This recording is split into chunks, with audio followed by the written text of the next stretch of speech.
the topic for today's Clemcast. Frame reworks. Balenciaga Bandit joined us to discuss the frame reworks. So frame Balenciaga reworks. Bandit? Yeah, look at you had your party open. He's a gamer. He's got the Cyber 9 Cyber 9 emblem. He's gonna help us kill that tank. Let's hope so. And Frame reworks, yeah. frame reworks have been a hot topic. People have been mentioning Banshee, Valkyrie getting reworked, possibly Chroma. We have some of our own favorites as well that we would like to see maybe changed a little bit or worked on. And the idea I had was, with all this talk going on, it would be interesting to maybe discuss what reworks need nowadays in the game. What is interesting in today's meta whenever a frame is reworked. In the first place, why we would even need reworks to people who are newer to the game, who are not too familiar with frames being changed, and all that jazz. So I think one of the first things, like I just mentioned, is why would we even need to rework a frame in Warframe? And I think the best explanation is this game is old as hell. Very old. Right? So reworked frames have been slowly becoming more of a thing because the game has progressed way past what it once was. The general gameplay has progressed way past what it once was and has evolved in ways that they couldn't have foreseen 12 years ago when making some of these initial frames. That means that to make sure that the frames still feel impactful and fun to play and also rewarding, often it means that older abilities have to be looked at again to make sure that they're in line with what we can now do on other kind of frames. So a good example of this was relatively recently with the 1999 release. We got Trinity reworked as well as Nyx. And both of those got some... Nyx, I would say, got more touch-ups, right? You did a video on both. Yeah. What I liked about them is how they incorporated, making all the abilities somewhat useful, right? Because like before, you would typically take off a guaranteed ability because it was just so worthless. Like, for example, Trinity's 1, absolutely terrible. And then come to find out that with the rework, right, there was like a really weird molt setup that Dystopia uploaded that you could basically the insta-kill. Yeah, kind of funny. So I really like when they change abilities that were otherwise like a guaranteed helmet subsume, and now it's like, oh, now I have to really think about what I'm going to remove because everything's actually somewhat decent and can be utilized in a certain way, which is really great. Because like I feel like for Banshee, right, she's got two absolutely dog water abilities, so you're kind of stuck with one being completely worthless. Same with Chroma. Yeah. Both frames, Banshee and Chroma, have their 1 and 4th ability are you subsume the 4 to get precision intensify, or remove the 1 and then credit farm with Chroma, and then maybe gimmick spam 4 like for memes, I guess, for Banshee. So I think when you have a frame that has like half of a kit, basically, it definitely needs a rework. And the problem with a frame that has half a kit, it's like, well, why would I play that frame ever? Like at all ever? Yeah, If only I half think of their abilities are worth using.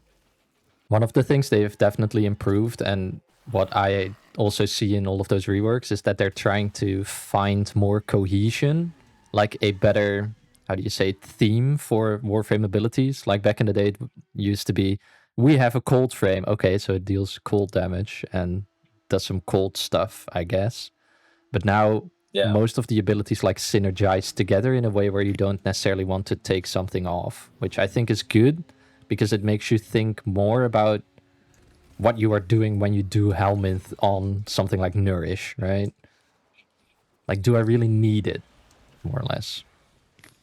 Yeah, when they reworked Frost a couple times actually, right? They gave him a lot of augments that were really really good, like the crit chance, crit damage augment, right? And then they reworked Cold, can't remember which came first, but they reworked cold to buff your critical damage as well. So it's like you actually have a lot of synchronicity going on there, where the actual status itself increases crit damage, and then frost in that respect will also, you know, improve it even further, kind of like following that nature, which I really enjoy.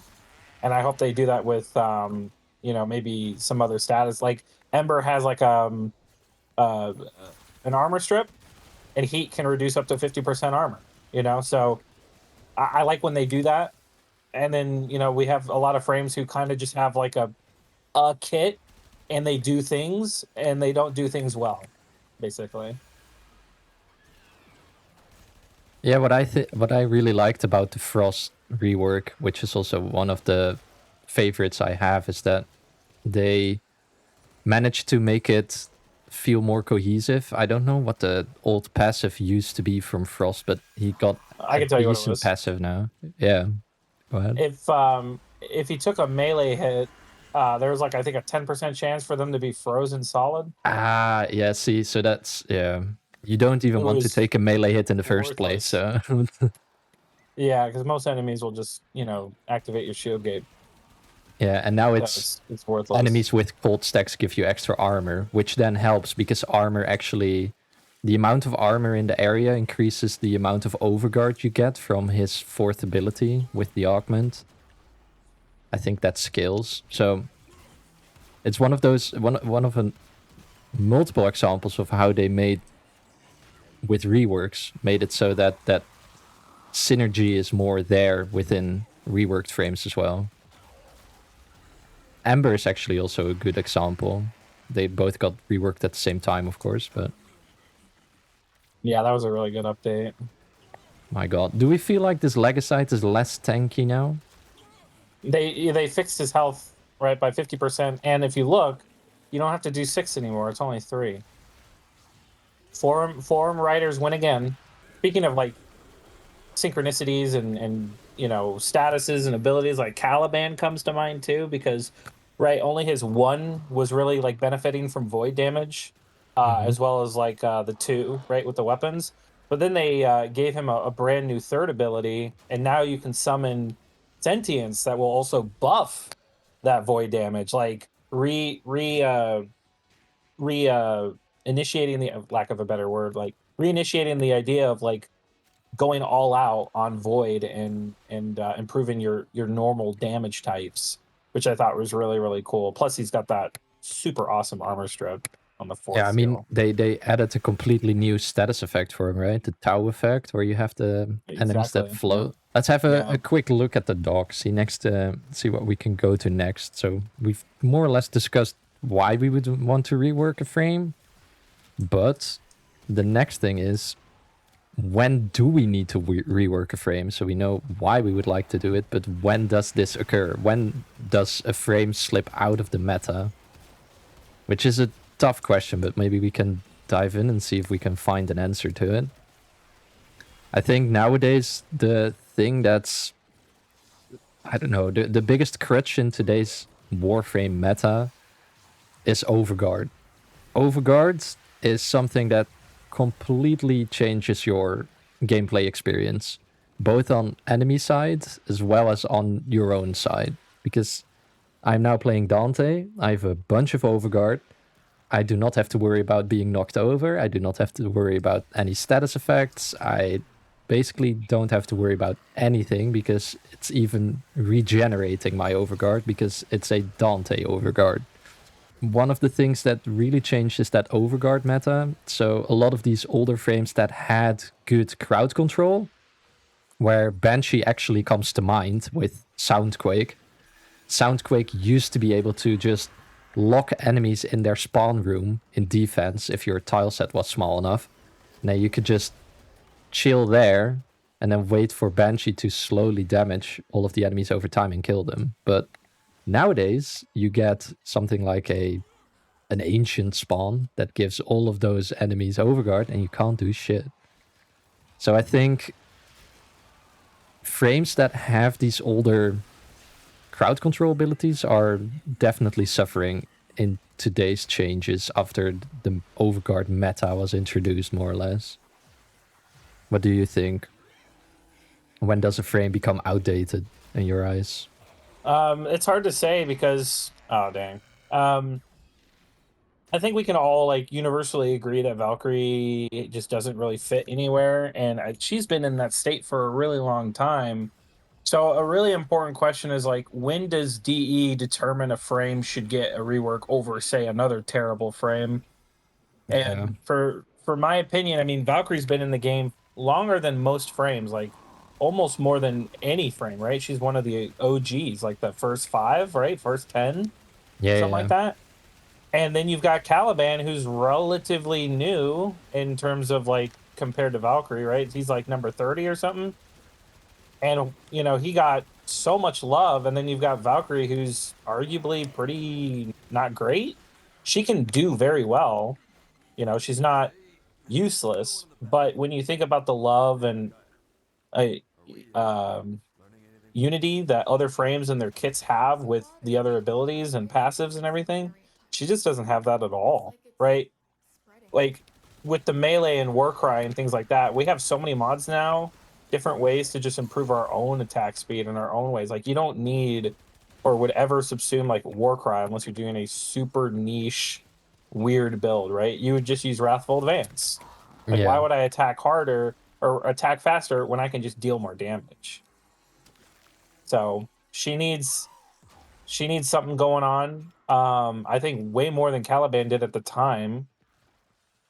But when do I think they need reworks, or how does DE determine? It's really community feedback, really.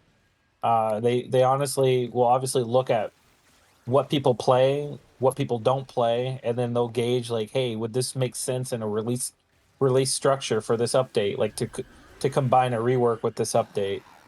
Yeah. That's Um, what they have done in the past as well, is that they try to fit reworks into what's going to happen in a new update. So with the Frost reworks and the Amber reworks, it was also, what was it again? I think it was also like um I think they came back after a long time because we didn't have the Glaive Prime for like ages. And then there was a resurgence, and that went paired with the Frost and Amber reworks, I think. Not entirely sure anymore, but that was one of those. And with Hydroid, I think it was paired with overall stat changes to like health bars and the way some of these calculations worked for modding. So they may have taken that into account. Usually they try to tie it in with a general update, which I like. What I do think could be nicer, or I don't know, so it feels less like a lottery, would be something like, funnily enough, where they have the Minecraft community mob of voted. the year or whatever, right? Where in Minecraft you can vote on whatever type of mod you want to see added into the game next.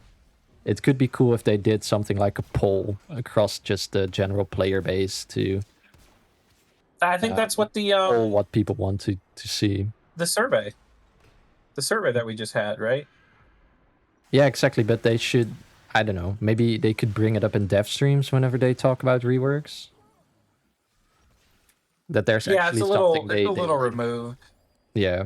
There could be something added to the game where you can place votes in game, like right at your the mission select or something like that. Because one of the things that make reworks really good is when they bring something new to the table. So with Frost's rework, right, he became an overguard frame, right? And we can go all in about overguard and why it's this or Yeah. why it's that, but It's a ultimately different topic. it breathes new life into the frame, right? Because he had some survivability issues which didn't, complement or help his low energy issues.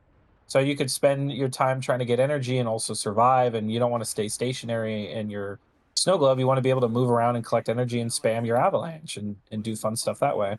Mm-hmm. So with the way that they gave him access to Overguard, it was just like, wow, it makes sense to not only run this frame as a support with the bubbles, but I'm also supporting my allies. Like that is a really good, unique way to improve a frame that doesn't have to necessarily be the same slap on fix that I really hope they don't go down, which is give a frame overguard and call it a day, because any frame that has overguard is A tier. They really are, because overguard is what it is. Um, it just I basically feel like nullifies the game. I feel like they had the same sort of issue with the old damage system, where it was like every new frame that released needed some way to strip armor.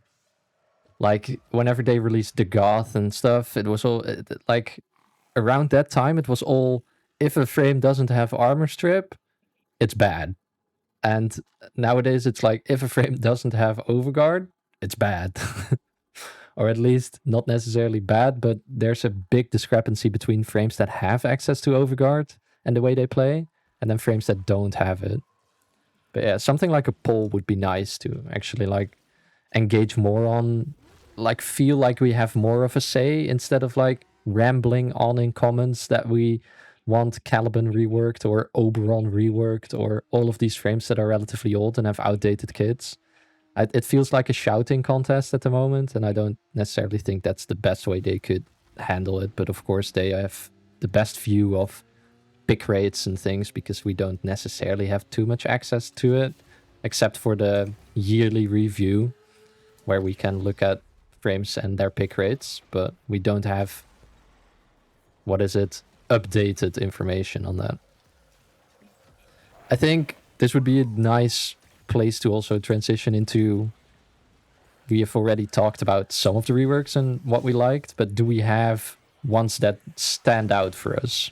Ones that we really enjoy? One that I couldn't stop playing when it dropped. Probably Wukong. And I know that's kind of cliche, but at the time when Wukong dropped, it was a frame I had never played at all, because he was terrible. Just atrocious, really. The cloud was a movement ability, sort of. It just put you in the air and you didn't go anywhere with it. They had I don't even remember what his passive was before. I must say that I wasn't a big Wukong enjoyer. Not now, not before the rework. So I'm not too well versed in what his kit used to be.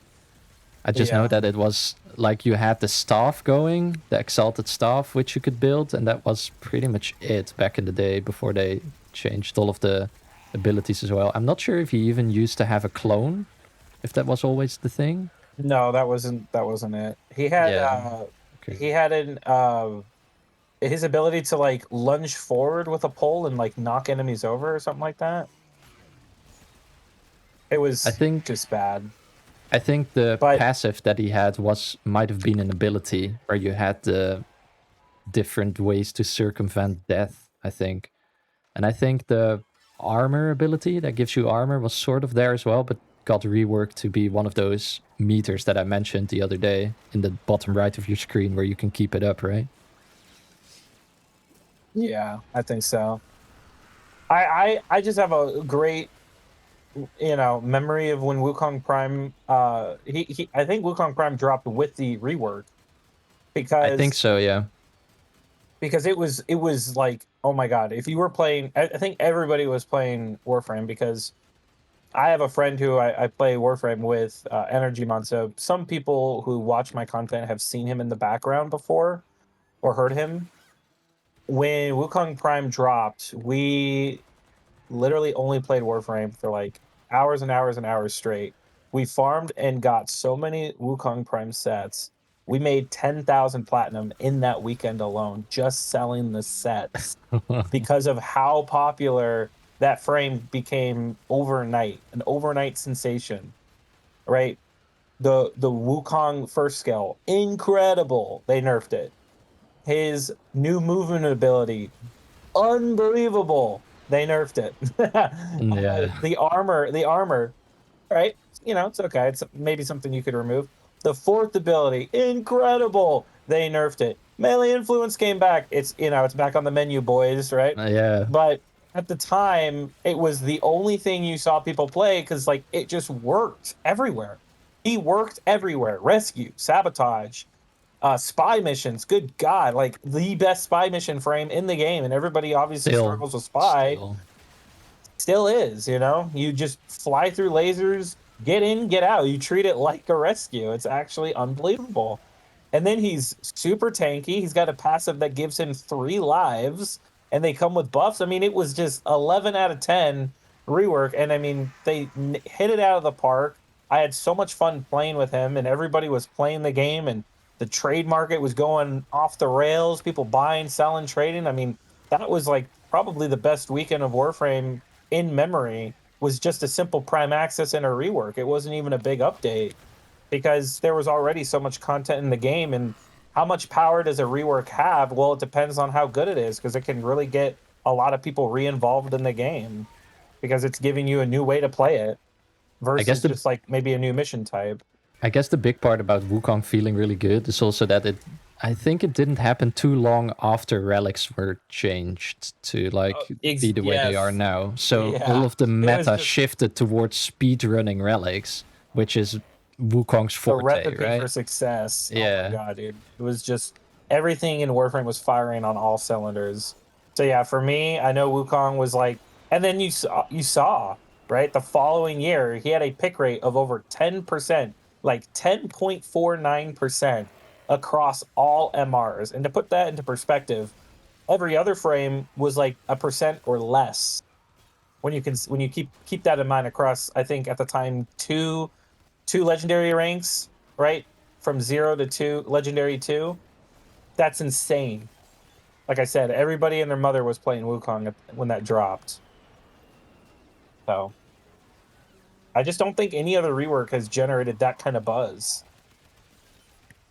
Maybe they're afraid of a similar Wukong situation. What do you think?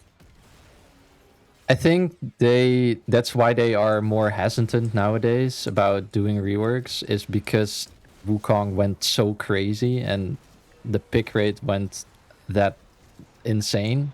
I think that's one of the things that contributed to them taking a more precarious approach, right?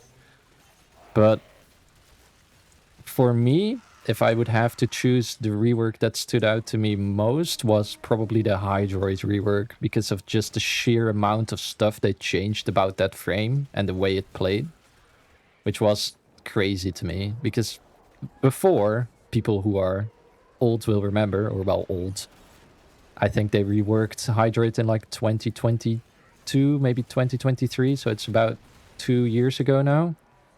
Hydroid used to be, I think the only thing Hydroid sort of excelled at was interception, like sitting on one of the objectives in interception and turning into a puddle. Because what Hydroid used to do is you could turn into this big puddle and it would suck up enemies into it. And that Yeah. would basically mean that they couldn't capture the interception target. It would also work sort of in defense, but in defense you still have to kill enemies, so it doesn't really function the same way. So yeah, it was basically Hydroid. You can only play interception reasonably well. The tentacles were really buggy, I remember, because they didn't really pick up enemies reliably. So the AI of that ability was really bad. Yeah. And you could use him as a loot frame, but at that point, you're like, I may as well just pick Korra and be done with it. You And you also always had way to whole easier. cast all of his abilities to get max range, which was Yes. so tedious. So tedious.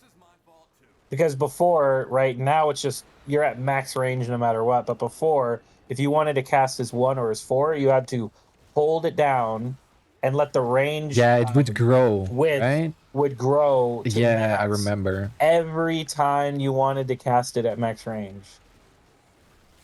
It was very, very tedious. You bring up some old memories that I try to get rid of. I liked his undertow, because the way his rain, what's that, the viral tempest barrage would Yeah, work. Tempest If you Barrage. had if you had enemies under the water with you and you cast tempest barrage on top of you, it would do like a ton more damage, just like absolutely insane. You would like pull in all these like 150 level enemies, and then they'd be dead within 2 seconds after you firing your rain on yourself under in the water. It's very, very good. But what they did with But Hydroid is they removed yeah, that puddle ability completely, and they made him the standout corrosive frame, which, especially before the status reworks, meant that Hydroid basically went from being never played to being one of the A tier picks for high level content because of the armor strip. Because what they armor did as well strip. is they Yep. made it so that his passive was able to armor strip just with corrosive stacks, which was before we got Archon shards, I think. Just before we got Archon shards. Not And too he only much needs before. 10, I think, right? He only needs Yeah, 10 stacks to full yep. strip. Without, you can full strip without any Archon shards, which is crazy because all of his abilities now deal corrosive damage, and you even have a way to apply corrosive damage to your weapons with Plunder, which used to be the puddle ability. And then Plunder also synergizes back with your other abilities to give it more ability damage, like more corrosive ability damage. So that's another one of those reworks where they really went all in on the synergistic effects, where you're like, okay, I need to take off an ability from my Hydroid, but what do I really want to take off? Because all of it synergizes nicely, so I can't really miss anything. I guess you would go for the tentacles now if you Tidal don't wave. necessarily want the loot. But yeah. Tidal wave is so good Or now tidal too. wave. Like, Yeah. it's a movement ability, but it also has one of the best augments in the game that just gives you and anybody on your team status immunity, right? Obviously, we've got Overguard, so that's like, a way to kind of circumvent needing that, but it is really fun to. And they also fixed the tracking. Oh my god, OG Hydroid, you used to not be able to turn while in the tidal wave at all. So what you would do is like you'd go into planes and activate it once, have max range and duration, and literally just fly across the map as a miniaturized wave of water. It was absolutely hilarious The because you couldn't movement turn in on the that. past. Yeah, and the Yeah, movement abilities on that you can like do with it is so nice as well nowadays. Just yeah. moving through missions super quickly if you get the hang of it. They incorporated the augment that it had into the ability itself, because it used to be where when you cast Tidal Wave it would cleanse status effects, and I think that's now baked into the ability. That's often what they do as well in these reworks, is they look at augment mods that they have made and they are like, we may as well just include this into the ability, because I think they did the same for Inaros when they reworked him relatively recently with the Scarab armor, I I think, where it love the was like Rework. the Scarab armor didn't used to give you status immunity or like status negation, but now it They combined two does. skills and then gave them a new one, the Sand Kitties. Yeah. But yeah, apart from Hydroid, one of the ones that I really liked was Frost, because it tied his old kit together in a way that revived him in a good way that also fit into the meta. And one of the older ones that people may not remember is when they reworked all of the starter frames. They changed quite a bit on how Mag used to work as well. Because I think her... I'm not entirely sure if it was... I think it was her crush ability or her... Not magnetized, that's the bubble, but the other one. God, what's it called? Let me pull up Polarize. Mag in the chat. Yeah, Polarize. Polarize used to be able to nuke Grenier because it would use armor values to deal damage. And then it got changed to dropping the shards that would be sucked up into the magnetized bubble. So there was quite a bit of, not necessarily a big rework like we would see nowadays, but it was like small touch-ups to the ability to abilities to make it fit within the enemy types and the enemy scaling that we were having at that point.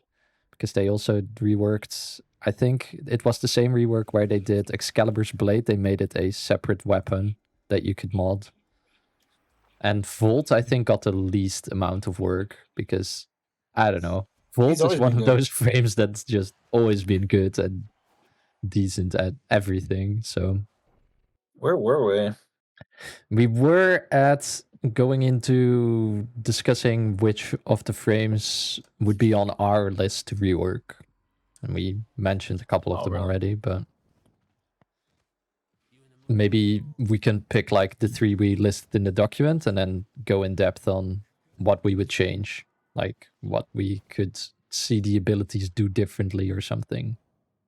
So it will be just, I don't know, theory crafting what we would like the rework to have if there was going to be a Chroma rework, Valkyrie rework, whatever. Everything Well, selected. Cool. it's easy to discuss Valkyrie. Obviously, her one would be gone, Gonzo, done and dusted.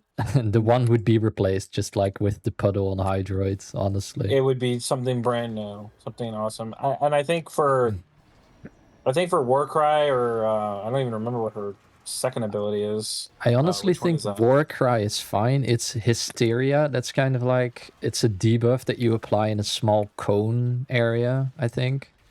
Which is like, You can use it to slow enemies because the slows stack on top of other slows. So back in the day, it was sometimes used together with Nova for like crazy amounts of slow. But now that we have Overguard, slow is not really a thing anymore. The one is definitely dead for Valkyrie. If we were to rework Valkyrie.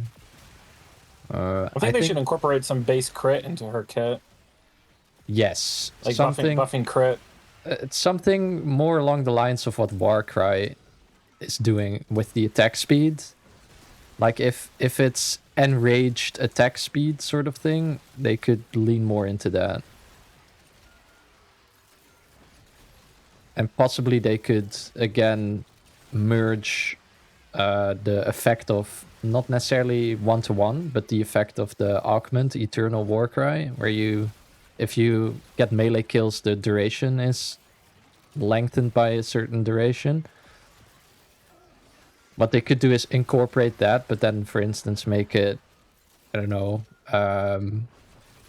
like you have to do a mix of melee attacks. Like you have to mix your heavies, slams, and every other type of melee attack together to get that extended duration, and then change the augment into something else that adds on top of it. They need to prioritize like normal melee hits and not just, spin to win slides. Like that's really the only way that her fourth is good anyway. Same thing with Sevagoth too, where you want to do like heavy attacks or some sort of spin move, and not the actual basic attacks. The thing is with the pseudo exalted reworks, and now that we're able to put arcanes on the claws are pretty goated because they deal quite good damage. Plus, you get the invulnerability when you're in R4. As long as you stay, I believe it's like, as long as you keep getting melee kills with the claws or something, you stay invincible. And then at some point, if you take too much damage, it goes over a certain threshold, and then you lose your invincibility, and then you have to recast it or do whatever. But I think the main thing that's lacking in the kit is, I can see why the rip tie or whatever it is, like the zip line, could have been decent in the past when there wasn't bullet jump yet. But now that we have bullet jump, like, what am I using that for? I wouldn't even know how you would keep it in and then justify it as a movement ability. If you want to keep the zip line, it's gotta go. It doesn't do anything for her.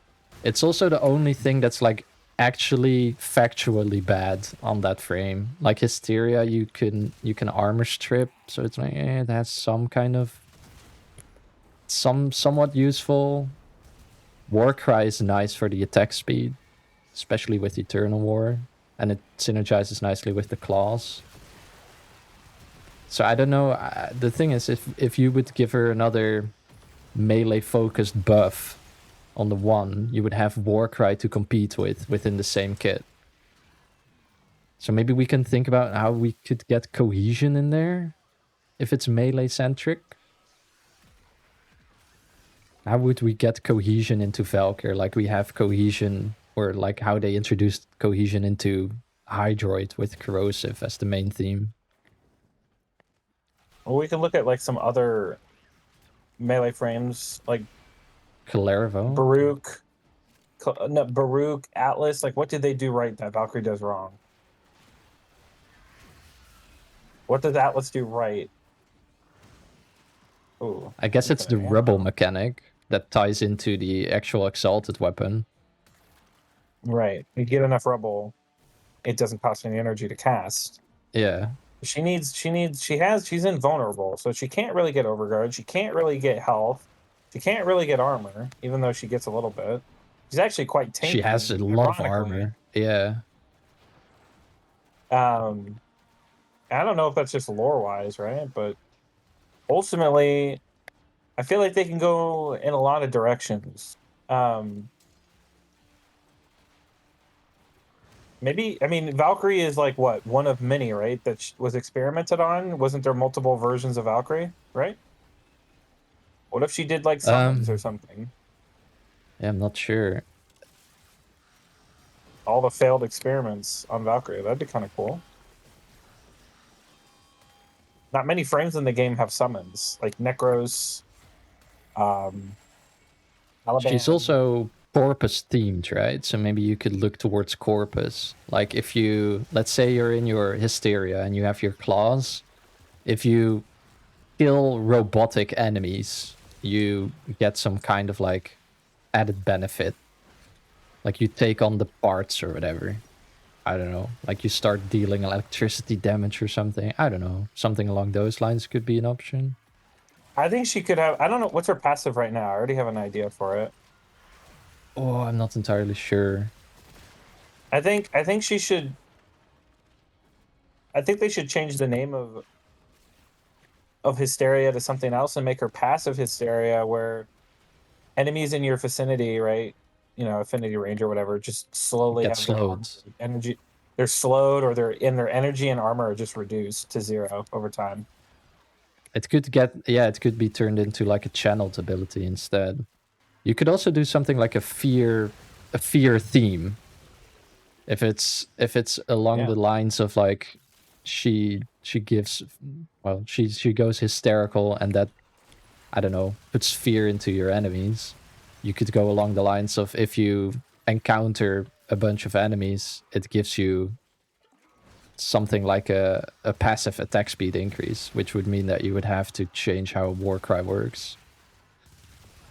It gets difficult because there's also so many melee-centered, or melee, not necessarily centered, but like melee-associated frames nowadays.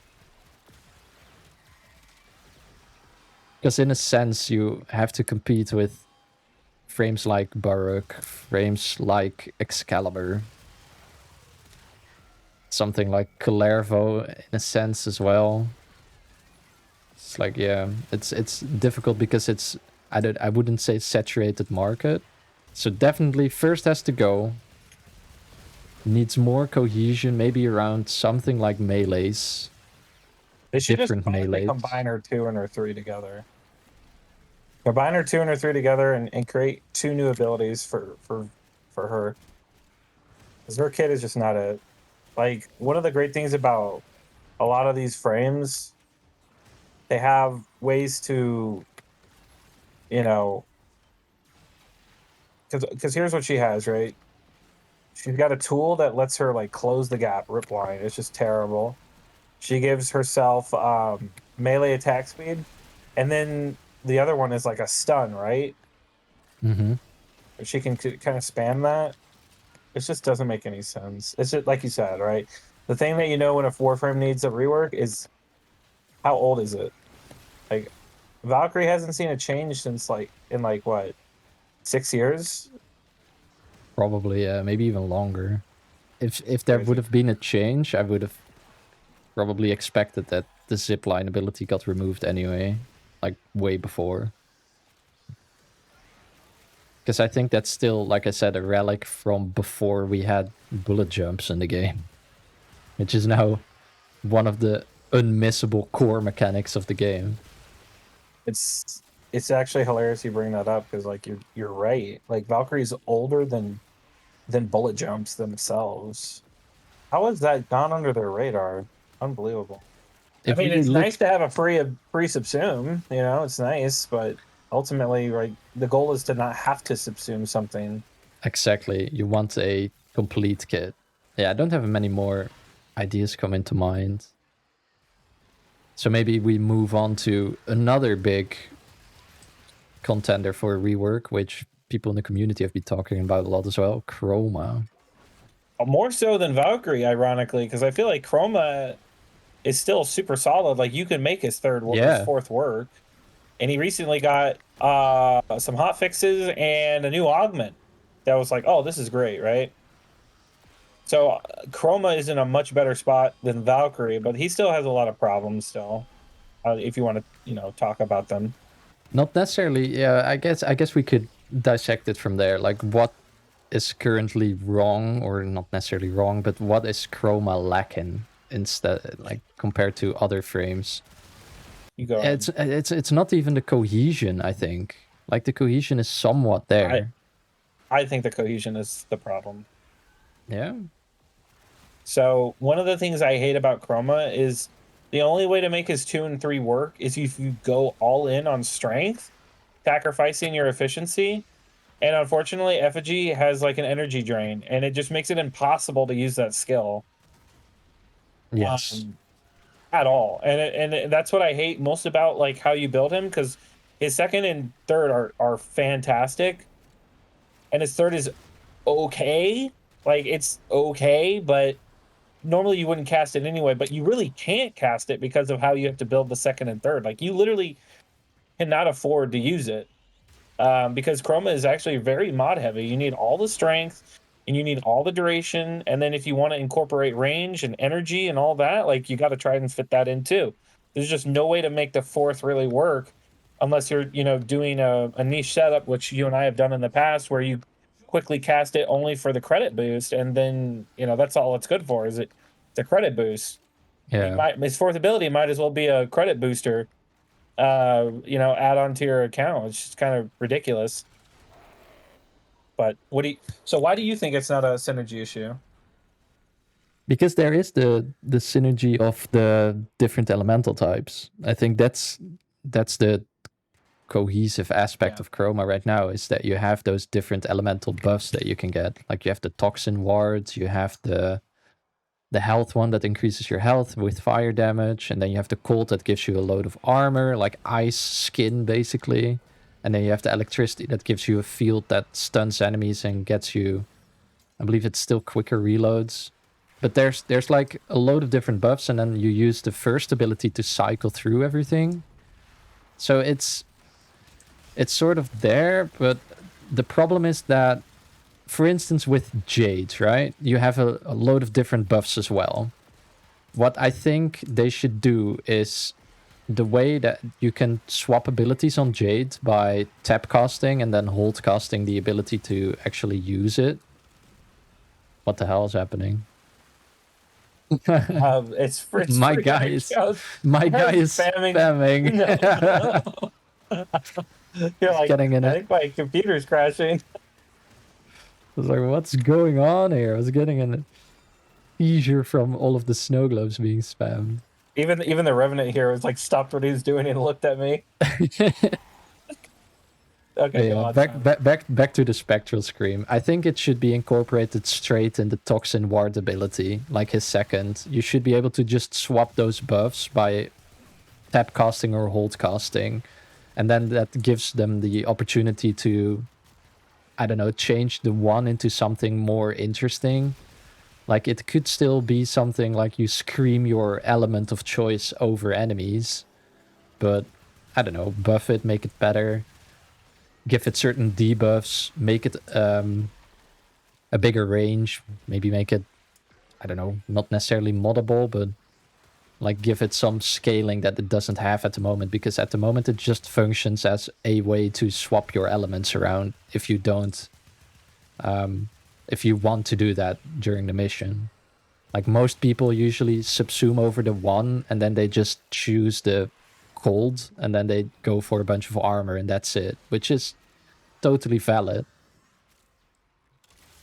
It's just that it's a bit of a shame that that's the way he's built. And then the fourth ability, like you say, I think they should look at it the same way they looked at Trinity with Link, where Link didn't used to scale with strength, it's scaled with strength, but you wanted, if you had an energy vampire Trinity, you needed like super low duration. And I think, I'm not entirely sure because I didn't look into the Trinity rework too much, so you may have a better understanding. But does energy vampire now, the cast speed of it, like the pulses, does it scale with ability strength? I think so, right? They decoupled, in some way they decoupled the ability duration from Trinity, from energy vampire Trinity. Yeah, it does like true damage, and you can like, when you cast it, if you kill the enemy right away, it just like automatically gives you everything. So it's a way to circumvent like the duration that you have to build for now. So yeah, they did do that. I think they could do something similar to the fourth ability, where you don't need. My God, we're getting seizures again, boys. Frost do be spamming. But they could do something similar, where they make it so it doesn't necessarily only scale with strength, and then suffers from you having almost no efficiency and it being channeled. Maybe they could increase the energy efficiency if you have more duration as well. Kind of similar to how they did changes for Nova's particles as well, where they used to scale mostly off of duration, and now it also incorporates strength for a fair amount. Something along those lines would be nice to see. But I wouldn't necessarily... So, yeah, that's my opinion, where I wouldn't necessarily change his entire theme around or whatever, because the third ability is really good. And the third ability actually got reworked already, because it used to be that you had to take damage to either your shields or your health. Yeah. And now it's like ranged attacks and melee attacks to build it up, which is a lot better. He needs a soft rework in between what Nyx and Nova got, right? Like a small touch up, but also like intertwining 100%. Some abilities and updating some of them. Like in between them, and he'd be on the money. The document had one final frame, which was mostly your pick for a rework, which was Equinox. So yeah, enlighten me. So I think Equinox's kit is overall great. There just needs to be one thing that I've always wanted. I made a video a long time ago, long since privated, but I made a video about my issue with Equinox, and I don't understand a frame that's supposed to be 2-in-1 doesn't have separate mod screens for the day and night cycle forms. Does not make any sense to me at all. Being able to like fully invest in strength in the day and then do duration and range for night, I don't get it. Like, we should be able to swap between mod screens by swapping the day forms, and I'm wondering if maybe it's like a back-end issue. I wonder if it's a back-end issue for the game itself. I don't know what you think about that, if maybe that's why, or memory issue. I'm not sure. Something that immediately sprung to mind for me was Sephiroth, where you have the shadow. So if they code it like that, where you basically turn into a different version, which is separately moddable, it should be you should be able to do that. Otherwise, Sephiroth's shadow wouldn't be separately moddable either, right? Yeah. So I actually like that idea. I think the way they would incorporate separately modding for both of the forms would be just in the arsenal. Just have your day form as like a thing, where you also now have the pseudo exalteds pop up, the Shatter Clash and stuff. Just make it day and night in there, and then separately modded. There you go. Would be insane that they would never do was make. Obviously, there's 3 different abilities, right? You've got the transfer, and then each version has 3 different abilities. Well, what if you could subsume off 1 on day and 1 on night, and then you could run Roar and Nourish on the same. Oh my god. That would be really cool. If they do that, my god, the build possibilities that open up then is crazy. Yeah, already if exactly. you have Like, separately moddable forms for day and night, that would mean that you have so many more so many more options. It's crazy. in the day, obviously you'd have like blind rage, right? Very low energy efficiency. You run out of energy, swap to night, and then you're going to have better energy efficiency to cast those abilities over there versus the day, and then you can swap back and forth. Like, I have never really given Equinox the time of day outside of that video. I played the day form a lot. I thought it was fun to do like AoE map nukes for invis damage cap, type meme builds, Yeah. right? But ultimately it's just a gimmick, right? And so Equinox kind of is in a really funny spot where the fourth ability on the day form is a little outdated in my opinion. It doesn't do anything. Like, I can do what Equinox day form does with a weapon. Yeah. I can do that with a weapon. The day form used to be a lot better, especially at super low level content, because the slash would go through armor, right? And now that Yeah. we had the armor nerfs, but then health buffs, slash got worse. So now even on low level, it doesn't really do anything.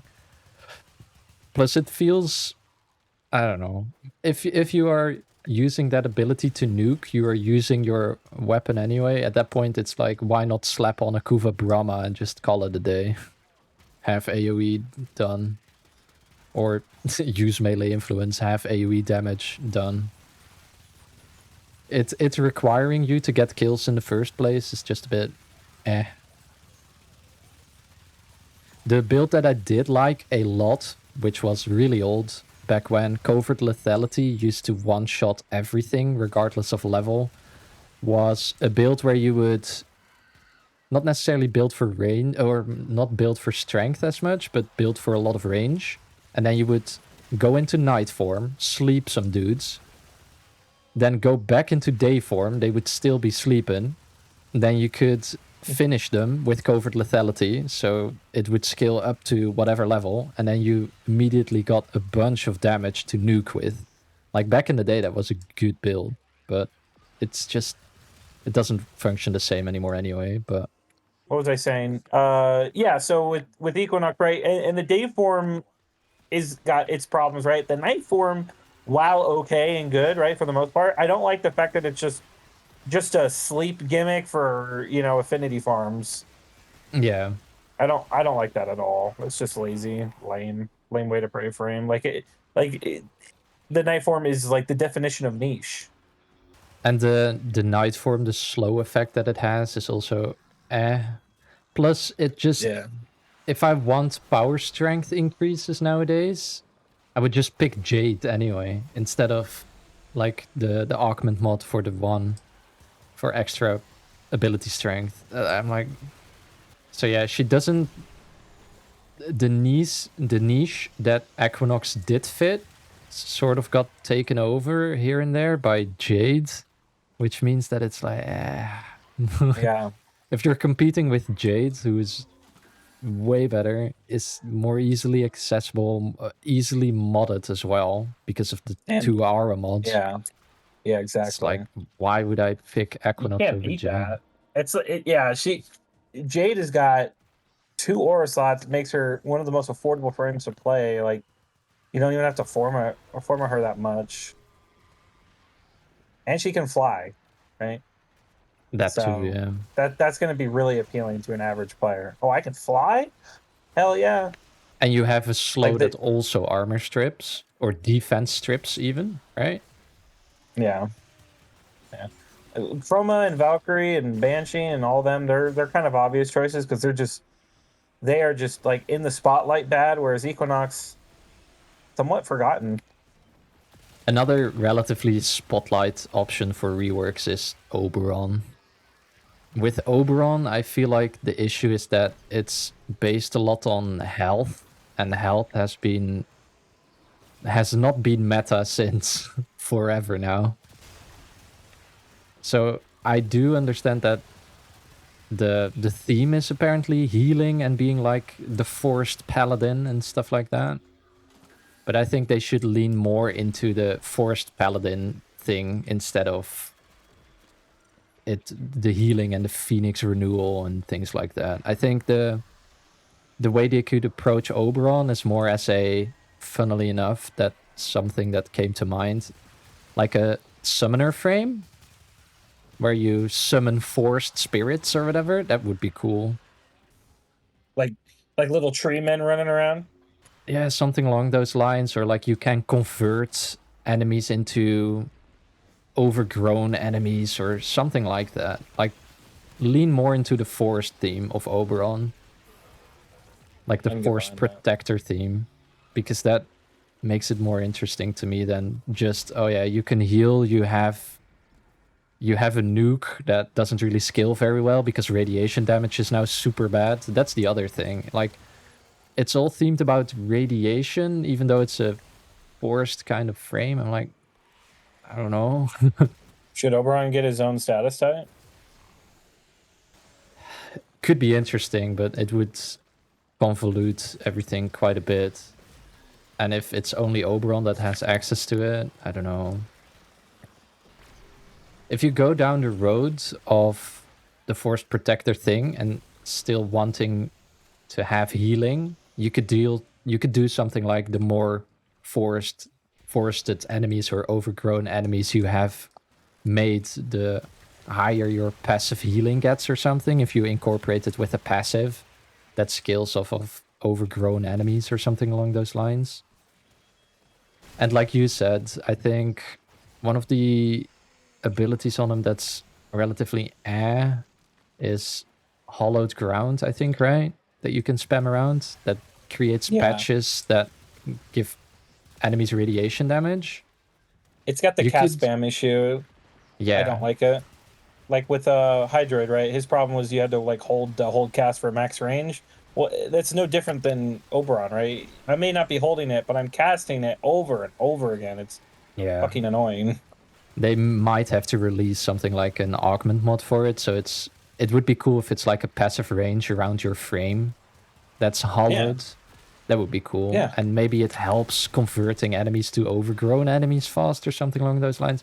Like this is, and I think this is They the could way give him that an insane passive, overgrown enemies. Yeah, that would be amazing. I like that.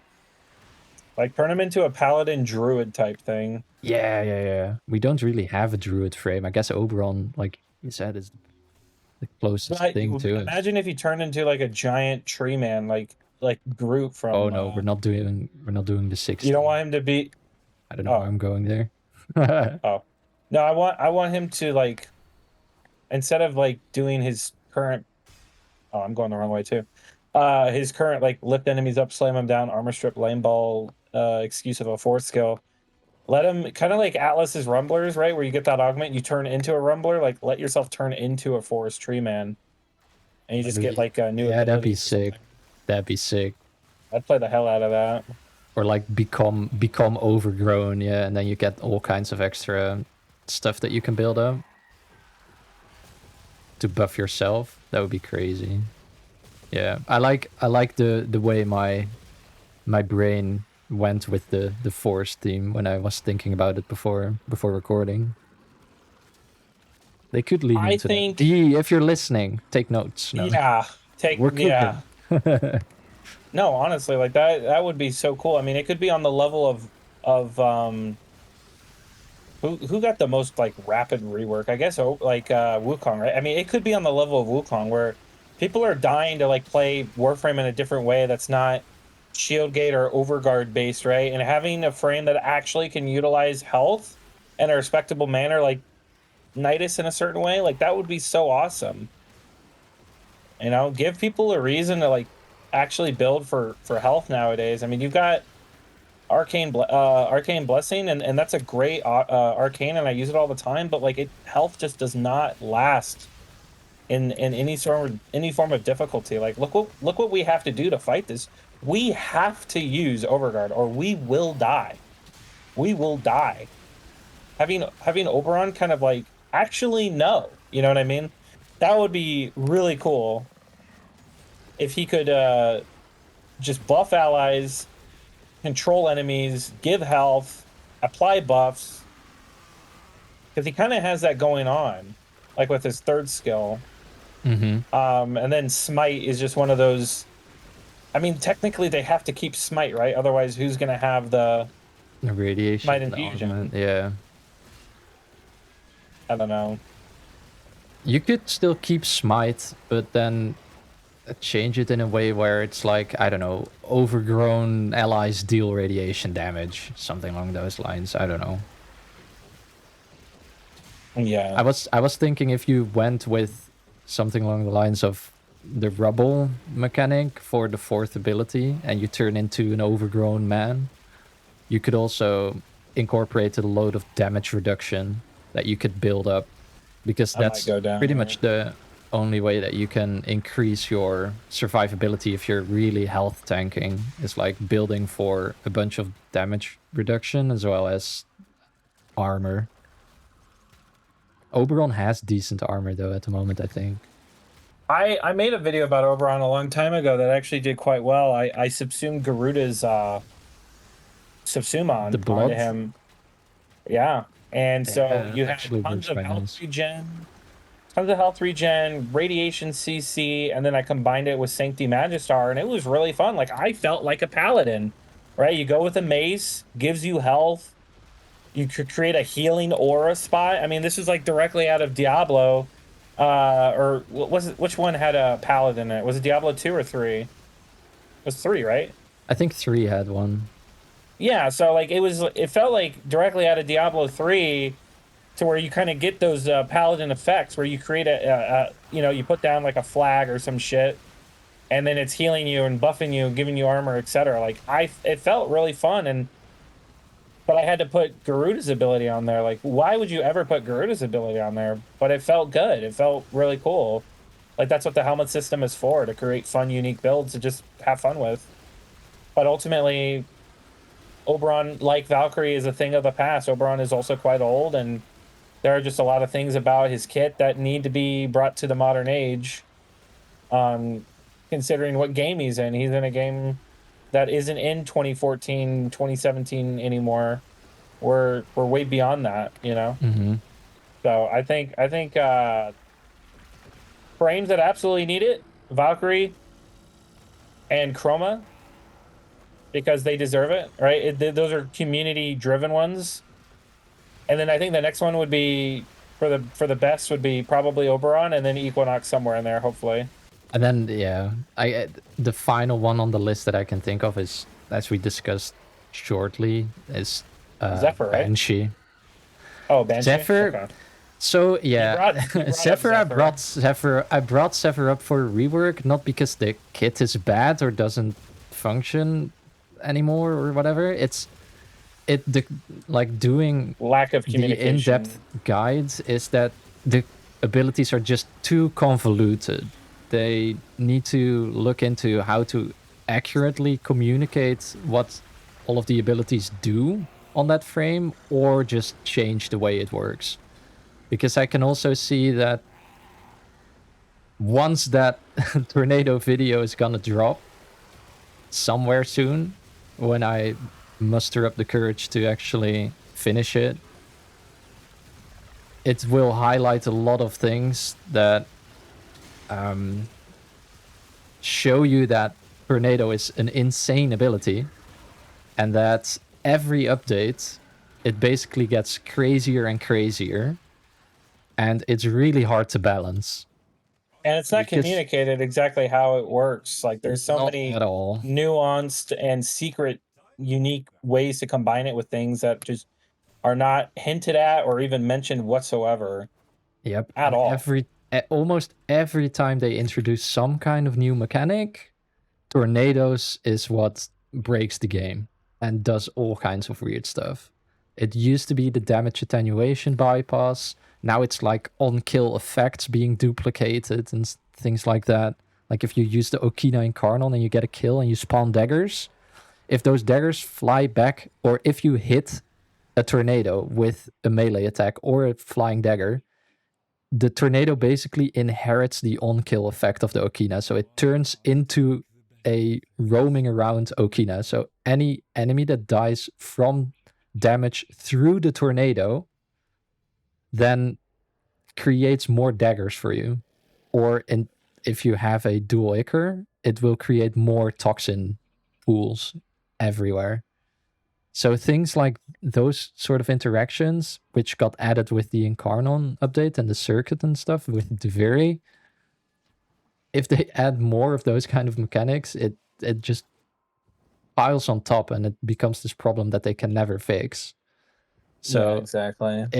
I guess Zephyr would be my sleeper pick for a rework, not because I think the frame is bad, because the frame is really overpowered, just flies under the radar. And I think that's mainly because of the way that the passive is, where you have the zero gravity. People are used to jumping around and having a certain feel with the way they move and they play the game.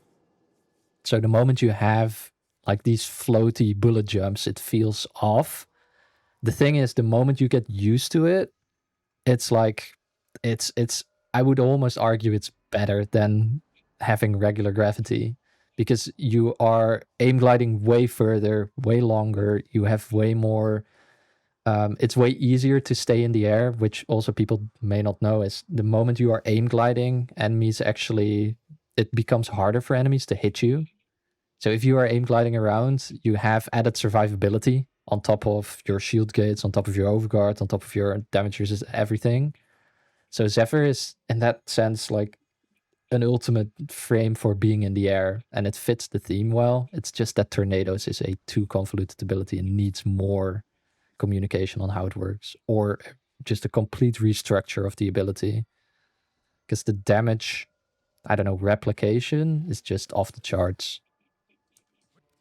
The thing that I had mentioned about what I'd like to see change about Zephyr, or maybe in general, is the skill, her third skill, right? Turbulence. It's Yeah. something that I feel like when I play Zephyr, I'm always casting, right? It's one of those skills that you want it to be a channeled, but then not be a channeled, obviously, because then you have like a constant energy drain. And if you're not using Gar as subsume, then you're kind of like SOL. But what I think they could also do, and this could just be like an ability rework itself, abilities that you'd rather just have active at all times, like hold cast to make them channeled, right? Just have them on. Yeah, they Because like exactly. some abilities, like you're gonna just constantly, like as soon as it's down, like let's say the timer's 50 seconds, when it's at 30, I'm hitting it again. Like I know I have 30 seconds left, I'm still hitting it again. I would rather have the option to, because you can hold cast some abilities, right? So like with Gara, right? You can hold cast for puncture, or just like tap it and you can swap them. Like what if you did the same but for channeled abilities, right? Turbulence could actually become the option of either being a cast ability or a channeled ability. Depends on what you want to do. You can either tap it to just activate it, or you can hold it and now it's a channeled ability. And that would bring a lot of life to Arcane's that was what recently released for channeled abilities, where you get like extra health.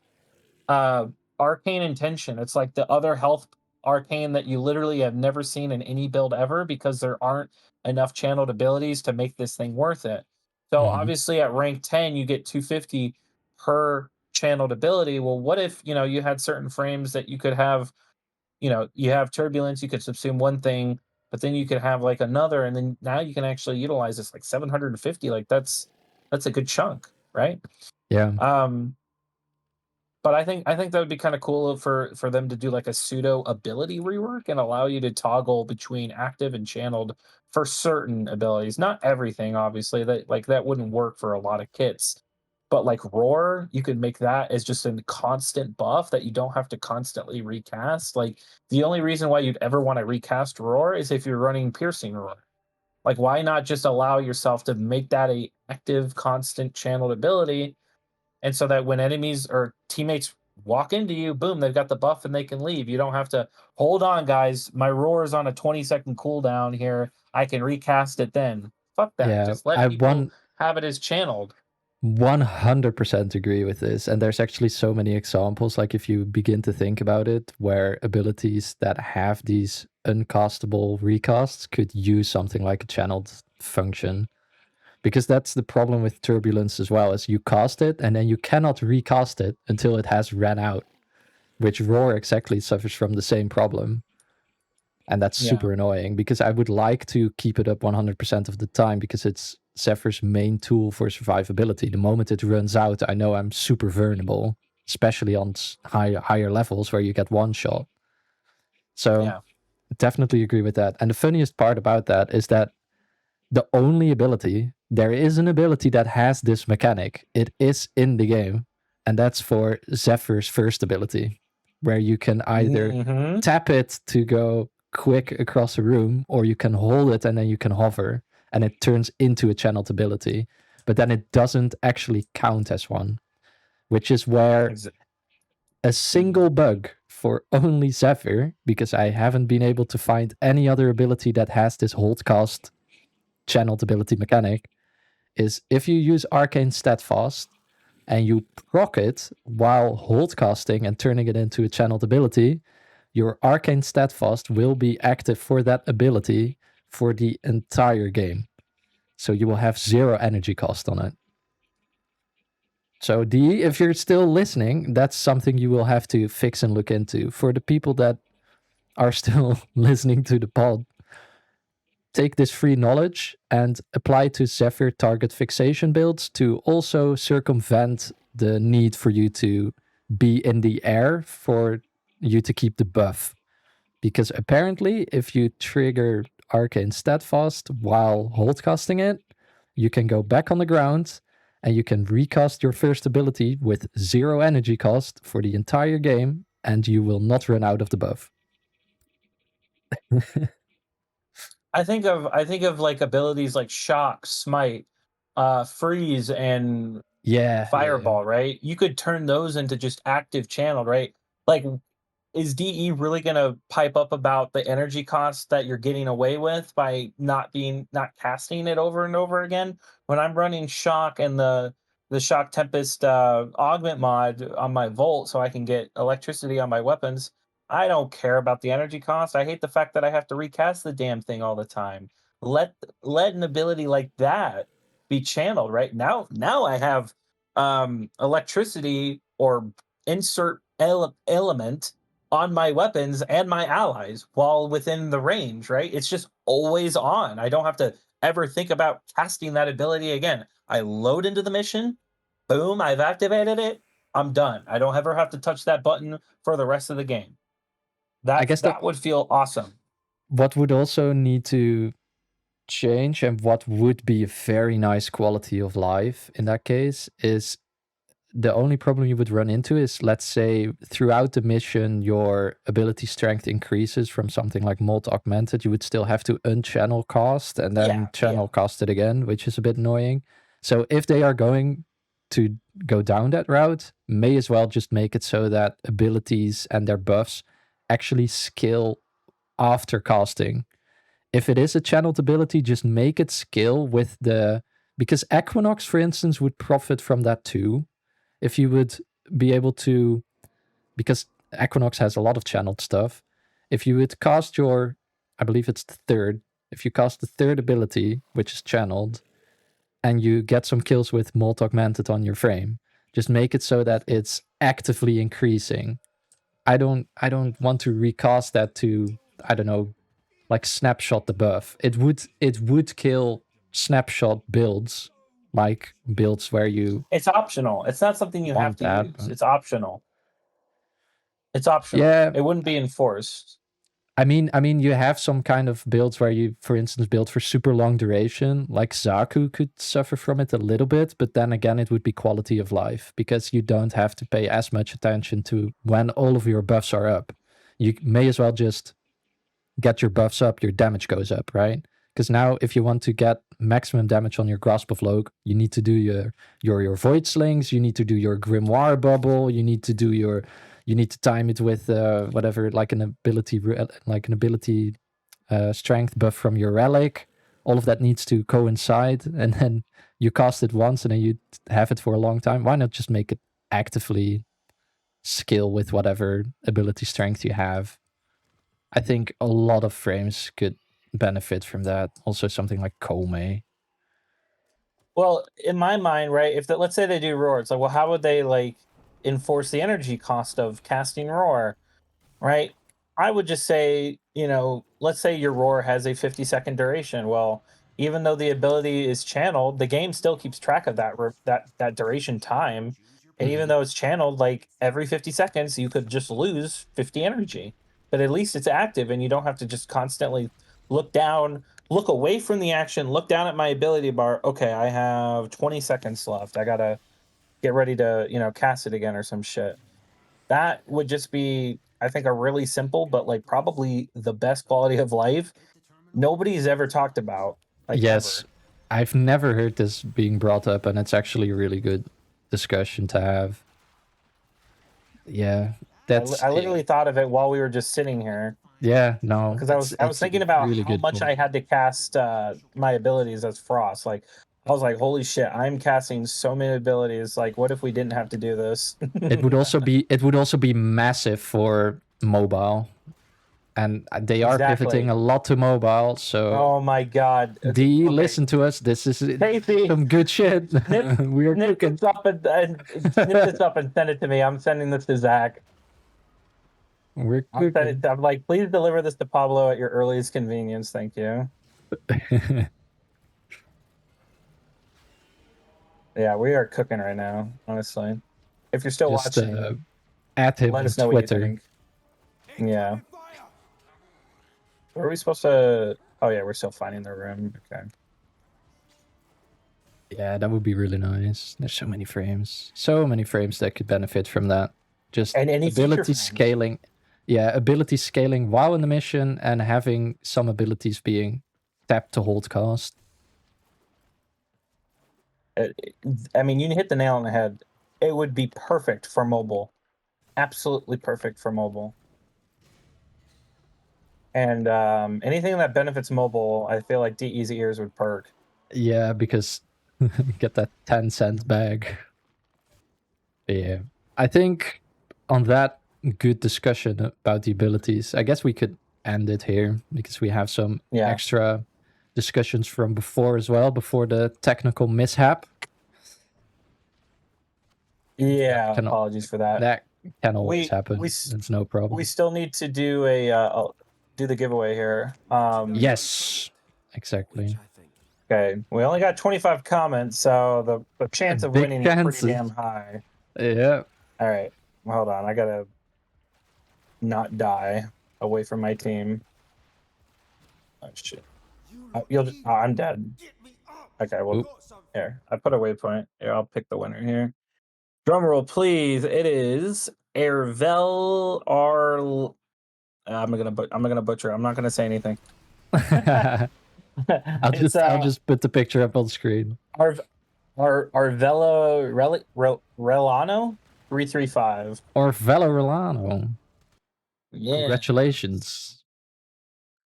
They said, I hope that DE would give us more freedom to arrange and decorate our back room. And I also found the ore room fight very fun. Man of culture. Look at that. There's Oreworm fans all around. So congratulations, you won the TennoCon giveaway pack. Okay, cool. On that note, I guess people who are still listening or watching are the true original gangstas. They deserve all the praise. Absolutely crazy. Maybe you've been listening while doing a survival, or your weeklies, like we are doing. But in any case, thank you guys for listening. Any Hey. Any final thoughts? Yeah, any final thoughts? Any things from you? DE, listen to what we're saying. We have good ideas. I swear. We're Our ideas cooking. are super good. Like, not saying to hire us, but consultants. Every company needs a consultant. Yeah. Or Just playtesters. Playtesters. We'll take playtesters. playtesters. Yeah. I would be down to do public, well, not public, but private testing realm kind of stuff. Just give us a test build to play. I would always be happy to.